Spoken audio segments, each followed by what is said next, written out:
Hey, making another video about my book Metadimensional out on Kindle. So this video is going to be about the topic of magical thinking and what dangers it faces according to the theory, and especially when it comes in contact with religion and like magical thinking, the idea that you can change reality through thought alone or through intention alone, which is actually something that the theory is kind of like suggesting is possible, but it doesn't. Yes, it says like experiences changes reality, physical reality, but it doesn't know what it's doing. That's basically the difference. But magical thinking doesn't think that. Magical thinking thinks that you can control reality in a supernatural way using your will, and navigate it the way you want it using your will. And this is one aspect. And then when you add also the religious aspect of it. There's the issue of these ideas coming in mass and affecting many people. So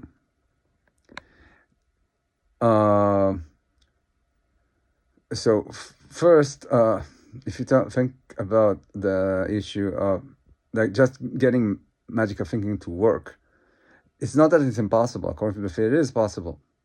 If you make a lot of people do think the same thing and like you get some kind of coherence, then you can basically change the laws of nature as they perceive it in their circle. And so what I'm saying is that you will, like, people that are within religion, they will tell you that reality expresses their magical the belief of magical forces or whatever. And I think that would be correct. That's exactly what they perceive. It wouldn't work when they reconcile the rest of the world, which doesn't accept that, or which doesn't believe that. But within the community, it will exist. But the danger of this is that I explained in a previous video about the topic of what affects physical randomness. As I gave like also the video game metaphor about the private blind gap. If you're not using the laws of nature that affect everybody, then if there's regularity to what you're affecting, then you're using the private blind gap. You're using like the features of the game you play, that's reality, that are unique to you, only affect your game, only affect your computer. And whenever people like merge together, these aspects of your game will disappear, and there will be a reconciliation. You all play a coherent game. Now, the problem is that if you're relying on something that's not the laws of nature, and you're relying on these laws, on the laws of the private blind gap, private laws, and you're still blind to it. You don't see the mechanism. Like, it's really hard to see the mechanism, and the mechanism is really fragile. Like, can change with every choice you make, with every interaction with the outside world. That mechanism can break. So you have to close your community. So you have to not allow people to make choices. So you have to for it to work, because it's not that it doesn't work. It works, but it works in such a very unstable equilibrium. And to sustain it, you have to basically do all the stuff that you see in the most oppressive religious circles, let's say in cults, and you have to protect the private blind gap. And it's really hard to protect it because of well, again, I watched the video about the physical randomness, if you want to know why. So that's one thing. So you see, you have something that will propel whomever believes in magical thinking to prevent choice, and to control all the aspects of reality, and to detach the person from the rest of society, just to preserve the private blind gap on which everyone in that group relies. And this is not to mention the fact that with such a crude understanding of the private blind gap, a lot of times you're gonna have to use we want to have like a systemic way of affecting the experience of everyone. And it so happens to be that the one way that you can definitely control what everybody feel is through pain. So, I mean, you can try to do that with pleasure, but pain is easier. So you see, there's a caveat. Like, this is according to this is like the theory is saying this isn't bullshit. It might be true, but if it's true, then this is the price you have to pay. And then you have to add on to that, if you're talking about religion.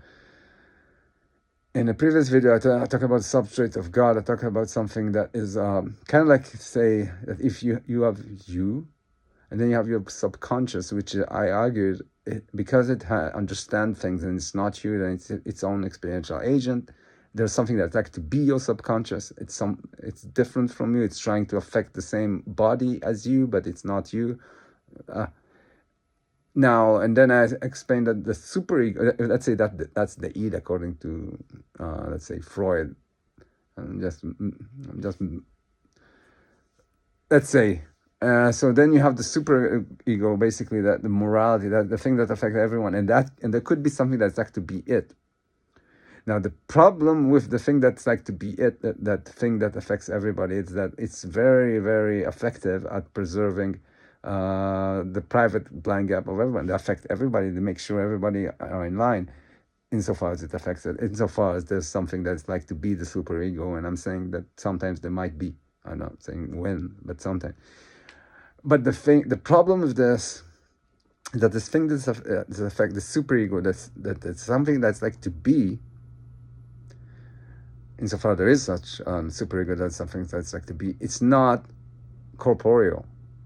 It's not like you. It doesn't know it doesn't understand what it feels like to have a body or something. It's an experiential agent, but it perceive as concrete what you consider abstracts, because it doesn't have one body, and you consider abstract as for it is much more concrete than for you, and it simply doesn't give a shit. But ideology simply doesn't, insofar there's something that's like to be it, and there's not. I'm saying that, not saying that all ideologies are something that's like to be, but some might, and that some is often what you would call, no, not what you would call. It might take the form and claim that it is God, and it has absolutely no empathy for the experiential agents, the meta dimensions it affects. It's a kind of like psychopath. It simply has no grasp of what it's like to be corporeal. It's like to be a human.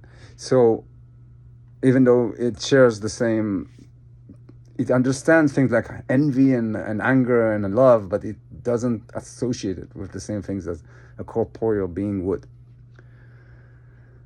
like a psychopath.